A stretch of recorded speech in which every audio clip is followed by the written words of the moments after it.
এক ভাই দিনী শিক্ষা অর্জন, ভাই না বোন আমি জানি না, লিখেছেন যে দিনী শিক্ষা গ্রহণ করতে চান, অনার্স লেভেলে পড়ছেন, জেনারেল পড়াশোনা কি বাদ দিব এরকম। জি না, জেনারেল পড়াশোনা বাদ দিবেন না। আপনি জেনারেল পড়াশোনার মধ্যে থাকবেন, আপনি পরিবেশটার দিকে খেয়াল রাখেন যে জেনারেল যেখানে পড়তে যাচ্ছেন সেই পরিবেশটা কেমন, এই পরিবেশ থেকে নিজেকে একটু সরিয়ে রাখার চেষ্টা করেন, কারণ এখানে ফ্রি মিক্সিং আছে আর কি, এবং এই ফ্রি মিক্সিংটাকে তারা কিছু মনেই করে না। এখানে আপনি ইমান হারাতে পারেন, জেনায় লিপ্ত হয়ে যেতে পারেন, নাউজুবিল্লাহ।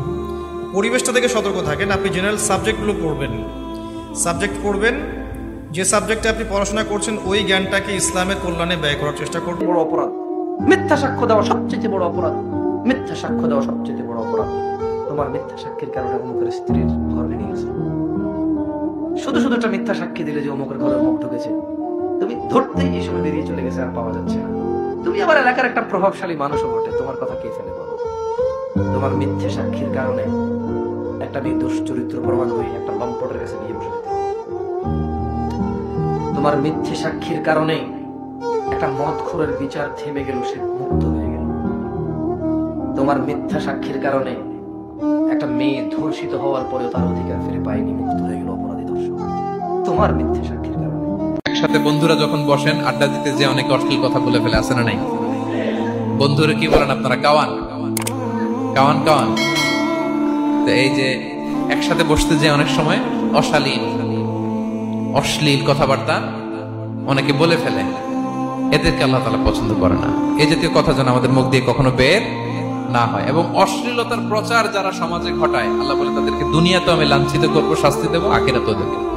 মহিলা আছে যাদের স্কার্ফ মাথার এটা ছোট, এটা স্কার্ফটাই ছোট, আবার পর পুরুষের সামনে এটা কেবল টানে, অর্থাৎ এটা তার আরো জঘন্য নিকৃষ্ট মানসিকতা। তুমি এটা পরলেই তো ছোট বেটি, পরলেই তো টাইট, পরলেই তো ৮-৭, তো এটা পর পুরুষ রাক্ষসের মতো দেখবে না তো কি করবে? রাসূল সাল্লাল্লাহু আলাইহি ওয়াসাল্লাম বলেছেন, তোমরা কি জানো সবচেয়ে বড় মিসকিন কে? সবচেয়ে বড় মিসকিন কে? দরিদ্র কে? সাহাবীরা বলছেন, আমরা তো মনে করি যার কাছে অর্থ সম্পদ কম সেই বড় মিসকিন। আল্লাহর রাসূল বলছেন, ভুল।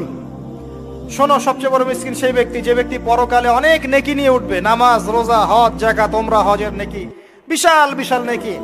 এরপরে সে দেখবে সামনে মানুষ দাঁড়িয়ে আছে, কারো গীবত করেছে, কাউকে তহমত দিয়েছে, কাউকে অপবাদ দিয়েছে, কারো টাকা চুরি করেছে, কাউকে অন্যায়ভাবে জুলুম করেছে, কাউকে পিটিয়েছে, কারো সম্পদ লুট করেছে ইত্যাদি। তখন আল্লাহ পাক বলবেন, শোধ করে দাও।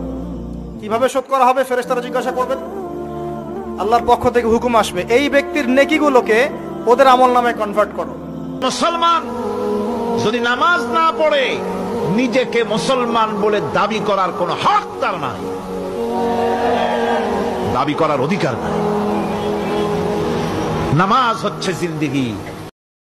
আপনি দেখছেন মেয়েরা খুব এগিয়ে যাচ্ছে, একদম ওই যে স্টেজে উঠে নাচানাচি করছে, অধিকার আন্দোলন এভরিথিং, তাই না?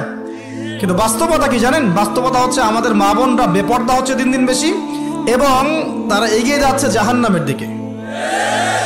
নবীজি বলেছেন এই কথাই, শেষ জামানায় এক শ্রেণীর নারী বের হবে, নিসাউন, মহিলা, ক্যাসিয়াতুন, যারা কাপড় পরে থাকবে, আরিয়াতুন, তারপরেও নগ্ন হবে, কাপড় পরেও নগ্ন থাকবে, এবং তারা অন্যকে আকৃষ্ট করবে, যে সিডিউস করবে, এবং অন্যের দিকেও আকৃষ্ট হবে, মানে নিজেও সিডিউস হবে।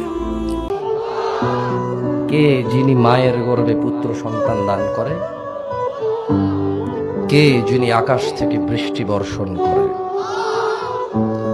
কে যিনি রাতকে দিনে রূপান্তরিত করে? কে যিনি মায়ের গর্ভে পুত্র ও কন্যা উভয় দান করে? কে যিনি মানুষকে মুশকিল থেকে উদ্ধার করে? প্রশংসা কার? আলহামদুলিল্লাহ। সে আল্লাহ বলে, গোলাম, আমার অস্তিত্ব অনুভব করার জন্য তোমাকে ডজন ডজন বই পড়া লাগবে না, ডক্টরেট ডিগ্রি লাগবে না। তুমি আমার সৃষ্টি করা এই বসুন্ধরার দিকে তাকাও, এই গাছপালা, নেয়ামত, রাজির দিকে নজর বুলিয়ে তাকাও। তুমি সাগর দেখো, তুমি পাহাড় দেখো, তুমি ঝর্ণা দেখো, ঝর্ণার কলকলো আওয়াজের ভেতরে আমি আল্লাহরে খুঁজে পাবা। কোরআন হাদিসে আছে জান্নাতীরা আল্লাহর কাছে যা চাইবে তা দিবে। আমি যদি আল্লাহর কাছে জান্নাতে বিড়ি খেতে চাই, দিবে কিনা? এটা প্রশ্ন। যদি বলেন যে আল্লাহ দিবে না, তাহলে তো আমি জান্নাতি হিসেবে আমার চাওয়া আল্লাহ পূরণ করলেন না, তাহলে কেমনে জান্নাত হলো? আর যদি বলে দিবেন, তাহলে জান্নাতে বিড়ির গন্ধ। তো এই প্রশ্ন উত্তর হলো যে এই প্রশ্ন করছেন, আল্লাহ যদি আপনাকে জান্নাতে যাওয়ার তৌফিক দেন, বিড়ি খাওয়ার মতো এরকম কুরুচিপূর্ণ খাওয়ার চাহিদাই আপনার ওখানে আসবে না। আপনি এখন দুনিয়া বৈশা চিন্তা করতেছেন ওখানে আমি এটা চাইবো আর কি, ওখানে গেলে আসলে আপনার এটা ডিমান্ড থাকবে না, এমন ভালো ভালো খাবার সেখানে থাকবে। ভুল করেছো, তওবা করো, মাফ করবে কে? সাইয়েদনা আদম আলাইহিস সালাম ভুল করলেন, দুনিয়ায় এসে শত শত বছর কাঁদলেন, কিন্তু ক্ষমা হয় না। আল্লাহরে বললেন, আল্লাহ কি করলে ক্ষমা পাবো বলো? ফাতালাক্কা আদামু মির রাব্বিহি কালিমাতিন ফাতাবা আলাই। আল্লাহ বললেন, ও আদম, তোমারে কিছু কালেমা শিখায় দেই, এই কালেমাগুলো দিয়ে আমার কাছে দোয়া করো, ক্ষমা করে দেব।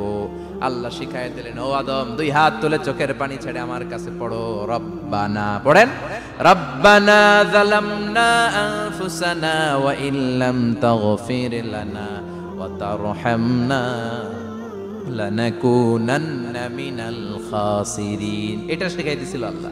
আল্লাহ, আমি জুলুম করেছি, অন্যায় করেছি, ভুল করেছি, পাপ করেছি, তুমি যদি ক্ষমা না করো, ক্ষমা করার কেউ নাই, ঠিক কি না? আমরাও পাপ করলে এই দোয়াটা পড়ার দরকার আছে না নাই? আরে বোকা মানুষ, এই পৃথিবীতে মানুষ স্বাধীন নয়, এই পৃথিবীতে কোনো মানুষই স্বাধীন নয়। মানুষ কিভাবে স্বাধীন হতে পারে? এখানে পৃথিবীতে যতদিন থাকবে মানুষ আল্লাহর দাসত্বের মধ্যে থাকবে। যে মানুষ নিজেকে স্বাধীন মনে করে সে শয়তানের তাবেদারি করে। এই পৃথিবীতে কোনো মানুষই স্বতন্ত্র স্বাধীন নয়, বরং আল্লাহ পাকের দাসত্বের অধীনে সে পরাধীন। মানুষ বুঝতে চায় না যে স্বাধীনতার ডেফিনেশন কি। আল্লাহ পাকের রুলস এবং রেগুলেশনস মেনে চললে পরে আমি তখন স্বতন্ত্র স্বাধীন, আল্লাহর দাসত্বের অধীনে, দাসত্বের বাইরে গিয়ে নয়। আর আল্লাহ পাকের দাসত্বের 5 পয়সা পরোয়া না করে নিজেকে যদি স্বাধীন মনে করে সে তো শয়তানের চেলা। কথা কি বুঝতে পারছেন?